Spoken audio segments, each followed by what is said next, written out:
Hello students, welcome again to the new topic of managerial authority of the company.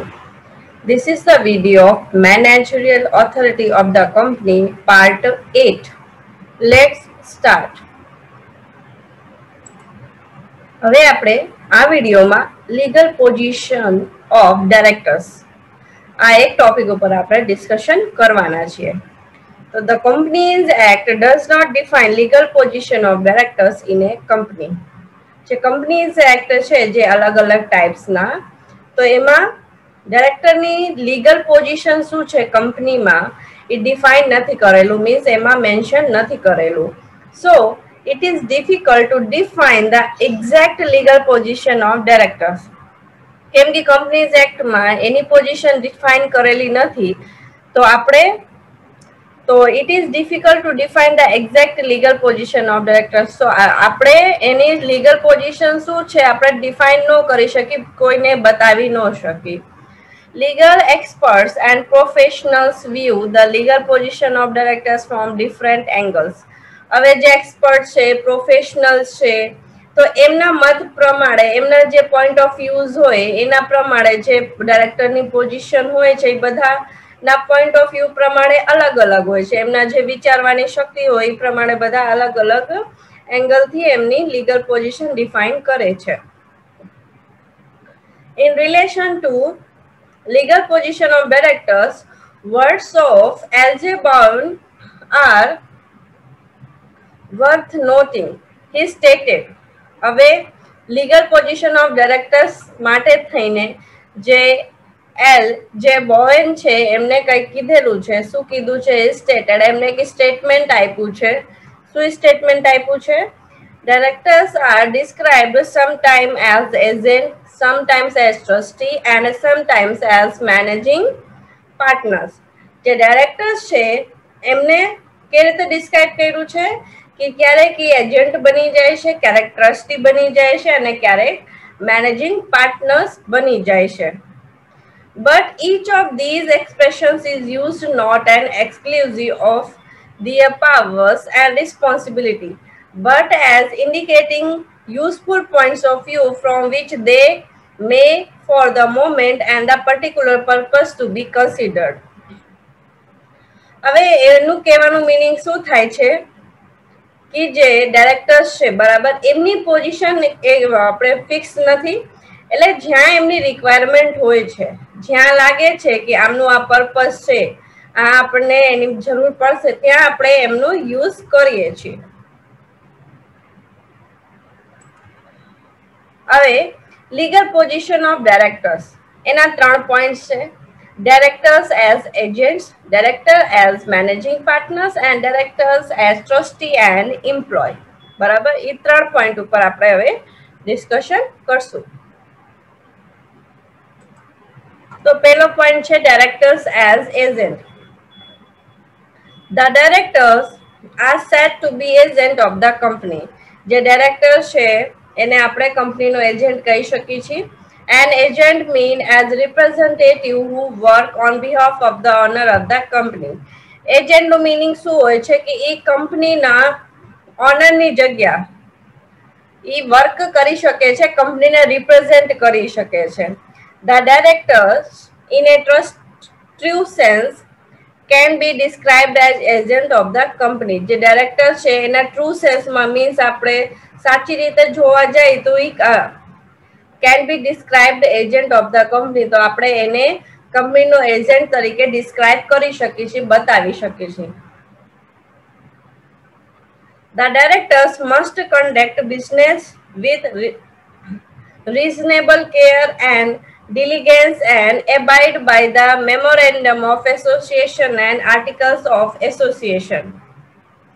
જે director છે એમાં ઈ જે business કરે છે મીન્સ જે કંપનીમાં જે બિઝનેસ થતું હોય તો એને ધ્યાન રાખવાનું હોય છે કે જે પણ આમાં વર્ક થાય છે એ memorandum of association and article of association means MOA and AOA ના પ્રમાણે થાય છે કે નથી થતું.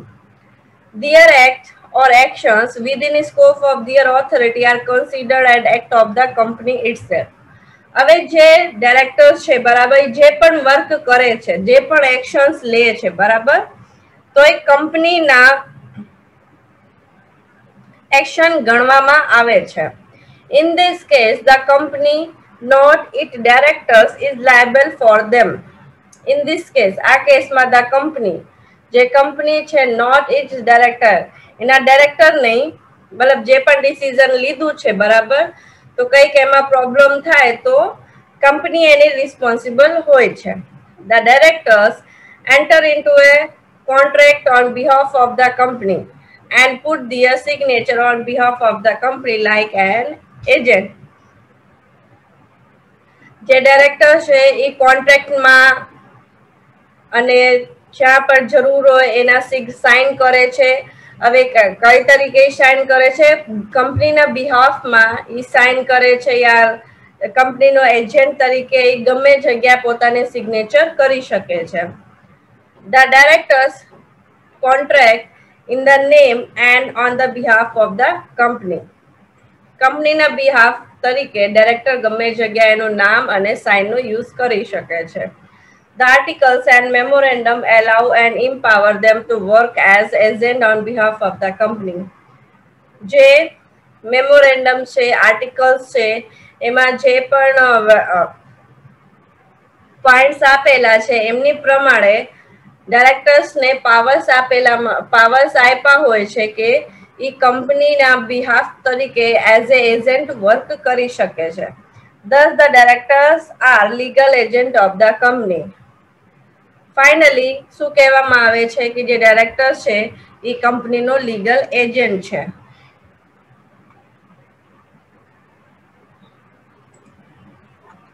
Important issues in relation to director as agent. હવે ડાયરેક્ટર એઝ એજન્ટ હોય તો એમાં ઇમ્પોર્ટન્ટ ઇશ્યુઝ કયા કયા હોય છે? However, sometimes directors incur personal liability in certain cases, such as કયા કયા personal liability છે ડાયરેક્ટર્સની? Where they contract on their own names. હવે એ પોતાનું નામ ક્યાં લખી શકે છે? Where they use the company name incorrectly. Where they exceed their authority. ક્યાં એ પોતાનું નામ યુઝ કરશે, ક્યાં કંપનીનું નામ યુઝ નહીં કરવાનું, ક્યાં પોતાની ઓથોરિટી પ્રમાણે વર્ક કરવાનું નહીં કરવાનું, એ બધું એમાં આવી જાય છે. In this case their act may not be said as the act of agent. હવે ઉપરના જે 3 પોઈન્ટ છે, હવે એ પ્રમાણે એ વર્ક કરે છે તો એ કંપનીનો એજન્ટ કહેવામાં નહીં આવે. Some issues are normally agents are appointed and not selected, whereby a director elected by the shareholders at general meeting. Agents uncommissioned. Why are the directors entitled for remuneration, perks and facilities? હવે જે agent તમે appoint કર્યો છે, means જે director appoint કર્યું છે એ select નથી થયું. સેકન્ડમાં જ્યારે જે એજન્ટ થઈ કમિશન લે છે. થર્ડ છે the agent has limited powers, એની પાસે limited powers છે. Why are the directors given full authority to deal on behalf of company? કંપનીના બિહાફમાં ડાયરેક્ટરને ફૂલ ઓથોરિટી શું કામ આપી છે? It shows that directors are not the agent of the company in a full sense. આ જે બધા point છે એમાં એ કહેવામાં આવે છે કે જે ડાયરેક્ટર છે એ કંપનીનો એજન્ટ તરીકે વર્ક મતલબ no કરી શકે, but they seem to be priorities or managing partners.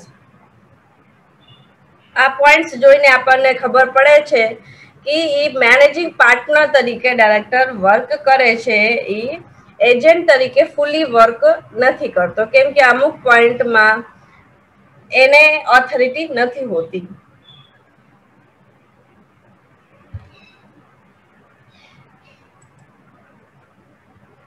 Second point, directors as managing partners. Directors are elected representative of the shareholders and therefore they are in the position of managing partners.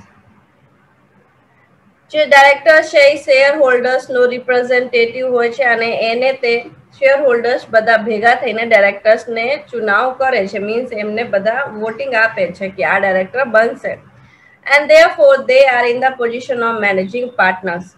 એટલા માટે જે director છે એ managing પાર્ટનરની position પણ ઈ position પર હોય છે. Normally directors hold minimum shares. જે director છે એ મિનિમમ શેર્સ એના હોય છે, કંપનીમાં જેટલા પણ શેર્સ છે સૌથી ઓછા એના હોય છે. સો they are important shareholders and make partnership with other shareholders. તો જે they are important shareholders, એ બધા important shareholders હોય છે and make partnership with other shareholders. અને બીજા જે પણ શેર હોલ્ડર્સ છે કંપનીના બધા સાથે એ પાર્ટનરશિપ બનાવે છે, મીન્સ સારા રિલેશન બનાવે છે. They do almost all the properties functions such as holding shares, allotting shares, making calls for fighting shares, etc. Thus, they act as working partner of the partnership firm. હવે જે directors છે એ બધા જે પણ functions હોય છે એ કરે છે. કયા કયા? હવે શેર હોલ્ડર્સના પ્રમાણે આપણે જોઈએ છીએ ડાયરેક્ટર્સને. તો share holding shares such as holding shares, એના નામના શેર્સ હોય છે. હવે એને શેર એલોટ કરવાના હોય, કોઈને મેકિંગ કોલ્સ હોય, પછી બીજા જે પણ તમે શેર લીધા એને વેચવાનું હોય, તો આ બધા જે પણ વર્ક હોય છે તો એ work they act work partners of the partnership firm. તો આ બધા જે વર્ક ડાયરેક્ટર કરે છે તો એ શેમાં કહેવામાં આવે છે કે પાર્ટનરશિપ ફર્મમાં એક પાર્ટનર તરીકે વર્ક કરે છે. Important issues in relation to directors as managing partners include. તો એમાં કયા કયા પોઈન્ટ્સ છે?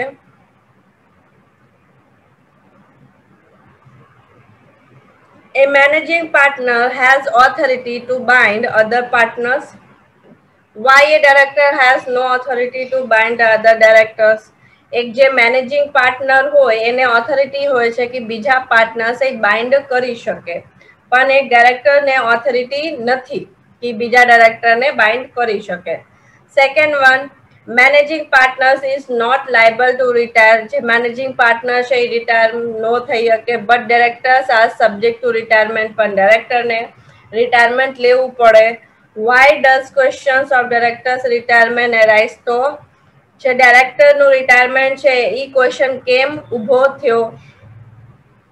This shows that the directors are not managing partner or proprietors in a full sense, but they seems to be trustee.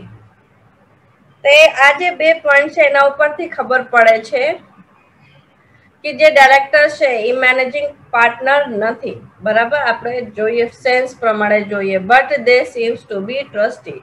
પણ એ શું દેખાય છે? જે ડાયરેક્ટર છે એ ટ્રસ્ટી દેખાય છે આપણને. They seems to be a trustee. કંપનીનો એ ટ્રસ્ટી છે.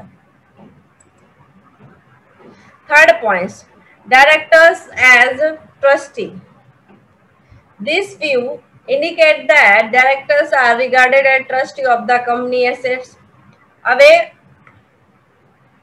જે ડાયરેક્ટર છે એ ઇન્ડિકેટ કરે છે એના વ્યૂઝ કે એ જે છે એ દેખાય છે કંપનીનો ટ્રસ્ટી તરીકે.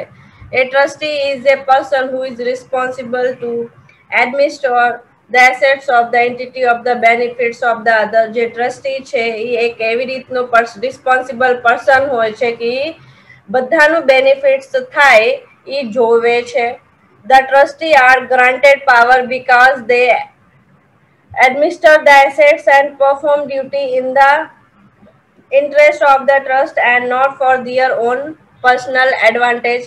જે ટ્રસ્ટી હોય એની પાસે ઘણી બધી પાવર્સ હોય છે અને એના લીધે એ પોતાની ડ્યુટી પરફોર્મ કરે છે, સારી રીતે એનું યુઝ કરે છે જે પણ એની પાસે પાવર્સ છે, અને એ પોતાના બેનિફિટ માટેની, એડવાન્ટેજ માટેની બીજા જેટલા પણ પર્સન્સ એનાથી કંપનીથી જોડેલા છે એમને એડવાન્ટેજ થાય એવી રીતે પોતાના પાવરનો યુઝ કરે છે.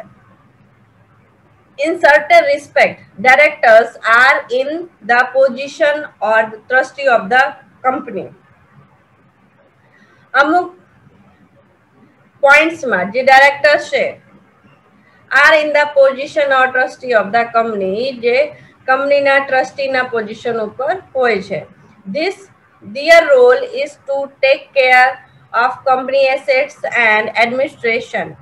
જે ડાયરેક્ટરનો રોલ છે તે કંપનીના જે એના એડમિનિસ્ટ્રેશન છે, એના જે પણ એસેટ્સ છે એને ટેક કેર કરવાનું, મીન્સ એનું ધ્યાન રાખવાનું હોય છે. દે આર નોટ એજન્ટ, એ એજન્ટ નથી. They are not managing partners, એ managing partners નથી, but they are trustee of the company. But A trustee હોય છે કંપનીનો. The director works for the benefits of the company. જે director છે એ કંપનીના બેનિફિટ માટે વર્ક કરે છે and not for their personal interest. એ પોતાના માટે થઈને વર્ક નથી કરતા. Almost all powers of directors allocating shares, making calls, forfeiting shares, accepting or rejecting transfers, etc. are the powers in the trust. લગભગ બધા પાવર્સ જે ડાયરેક્ટર્સ ના હોય છે, તમારે શેર્સ એલોટ કરવાનું, કોલ્સ કરવાનું, તમારે જે પણ ટ્રાન્ઝેક્શન થયા છે એને એક્સેપ્ટ કરવાનું, રિજેક્ટ કરવાનું, એ જે પણ વર્ક હોય છે એ બધા પાવર્સ ટ્રસ્ટના હોય છે. They are expected to act as the trustee. તો હવે એવું આપણે એક્સપેક્ટ કરી છે કે જે ડાયરેક્ટર છે એ ટ્રસ્ટી તરીકે વર્ક કરે. Important issues in relation to directors as trustee include. So the trustee in a legal sense is owner of property which is held in trust. જે ટ્રસ્ટી છે એક લીગલ સેન્સ પ્રમાણે is owner of property which hold the trust. એની પાસે કેવી રીતની honour છે, property છે, means honour છે કે એ ટ્રસ્ટ તરીકે હોલ્ડ કરવામાં આવે છે. He enters into contract with the third parties in relation to trust properly in his own name as principal or owner for the benefits of trust. A third party તરીકે he enters into contract with the third party. જે કંપનીની third party હોય એમાં એ enter કરે છે અને trust તરીકે યા કંપનીના ઓનર તરીકે અને એમાં જોવે છે કે કંપનીને શું બેનિફિટ છે કે નથી, બધું ચેક કરે છે. In fact, a director does not hold property in company. જે ડાયરેક્ટર છે એ કંપનીની પ્રોપર્ટીને હોલ્ડ ન કરી શકે. The company itself is a legal owner. જે કંપની છે એ પોતે એક લીગલ ઓનર છે. The Trust Act and the Company Act certain different provisions. જે ટ્રસ્ટ છે એ અને જે કંપનીના એક્ટ છે એ એના માટેના અલગ અલગ પ્રોવિઝન્સ છે. Thus the directors are not trustee in a full sense. તો એની માટે થઈને આપણે કહી શકીએ છીએ કે જે ડાયરેક્ટર છે એ ફૂલ સેન્સમાં મીન્સ ટોટલી ટ્રસ્ટી નથી. Even directors are not employ of the company. જે ડાયરેક્ટર છે એ કંપનીનો એમ્પ્લોય પણ નથી.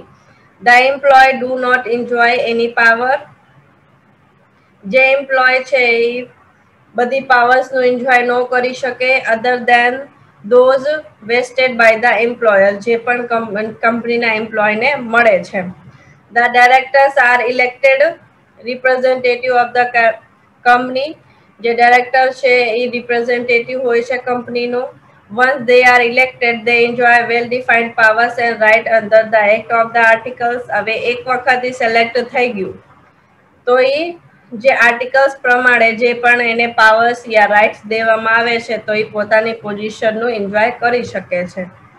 Even share holders who are elected them cannot interfere with their rights and power except under certain circumstances. જે share holder છે જેમને ડાયરેક્ટર્સને સિલેક્ટ કર્યું છે તો એ પણ એમને કઈ ન કહી શકે, ઇન્ટરફેર ન કરી શકે એ જે પણ વર્ક કરતા હોય. પણ અમુક સર્કમસ્ટાન્સીસ ઊભા થાય તો શેર હોલ્ડર્સ ડાયરેક્ટર્સને સાથે મીન્સ એમના જે પણ વર્ક છે એમાં ઇન્ટરફેર કરી શકે છે. The employee have to work as per the order and instructions of the top authorities. The employee છે has to work as per the orders. જે ટોપ ઓથોરિટીઝ છે એના જે પણ ઓર્ડર્સ હોય એના જે પણ ઇન્સ્ટ્રક્શન્સ હોય એ પ્રમાણે વર્ક કરે છે.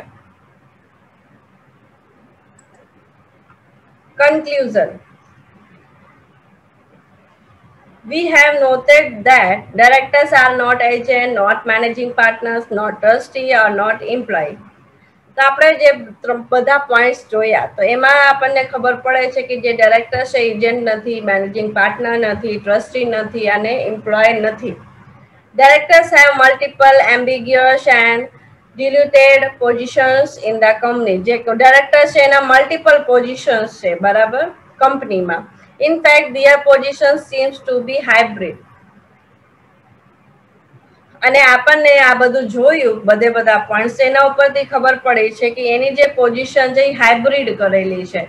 મીન્સ બધી જગ્યાએ એનો યુઝ છે ડાયરેક્ટર્સનું. To some extent, they seems to be agent. To some extent, they seems to be managing partners. To some extent, they seems to be trustee of the company. To some extent, they seems to be employee of the company. અમુક ટાઈમે એ agent તરીકે દેખાય છે, કંપનીનો agent છે.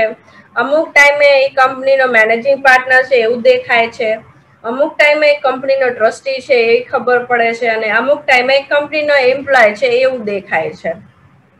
તો એના અલગ અલગ બધા પોઝિશન્સ છે. They have multiple roles. They do not have any single role in a full sense.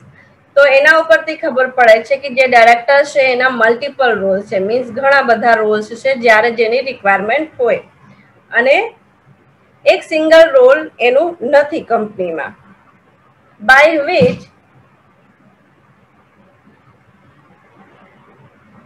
name they are called is not a matter. હવે એ પ્રમાણે આપણે જોવા જઈએ તો એનું શું નામ છે એ કઈ મેટર કરતું નથી.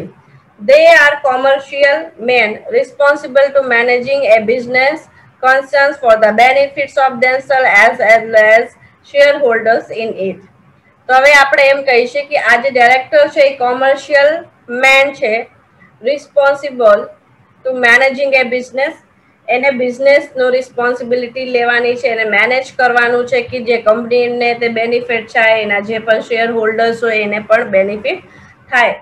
In fact they have crucial position in the company administration. એના ઉપરથી ખબર પડે છે કે જે ડાયરેક્ટર છે એની ક્રુશિયલ પોઝિશન છે, મીન્સ સારી પોઝિશન છે કંપનીમાં. Thus, directors are neither agent nor managing partners nor trustee in the full sense. તો હવે જે ડાયરેક્ટર છે એ એજન્ટ નથી, મેનેજિંગ પાર્ટનર્સ નથી, ટ્રસ્ટી નથી ફૂલ સેન્સમાં. મીન્સ બધા એ પાર્ટ ટાઈમ વર્ક કરે છે બધા રોલ ઉપર. They have combined position. Any combined position છે, મીન્સ બધા વર્ક કરે છે. They stand in a fiduciary positions toward the company respect of their powers and capitals under their control. તો જ્યારે એની જરૂર પડે છે જે પાવરની, જે પોઝિશનની કંપનીમાં, એ પ્રમાણે પોતાનું વર્ક કરે છે. A fiduciary is a legal trustee who holds assets in trust of beneficiary. A fiduciary cannot misappropriate money for personal gain. He acts in the best interest of the beneficiary. અને એનું કહેવાનું meaning એ છે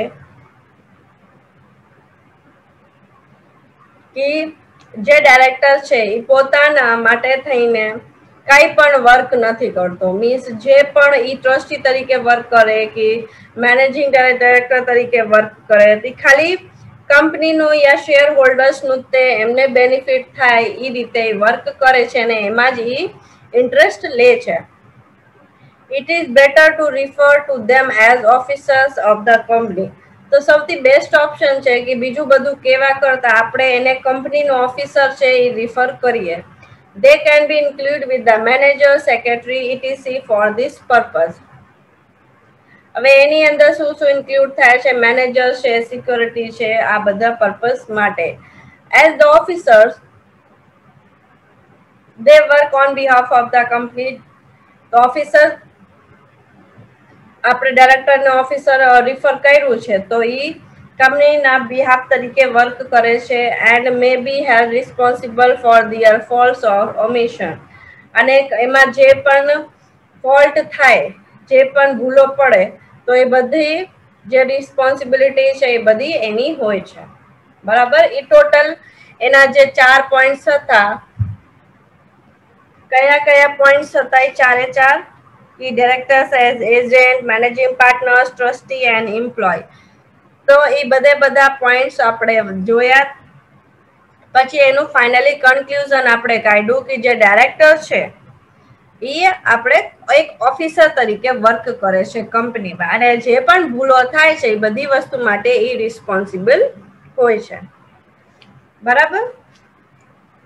તો આ video lecture તમારો અહીંયા complete થાય છે. નેક્સ્ટ વિડિયો લેક્ચરમાં આપણે મેનેજિંગ ડાયરેક્ટર, એમડી એનું શોર્ટ ફોર્મ છે, એ ટોપિક ઉપર આપણે ડિસ્કશન કરશું. Okay, thank you.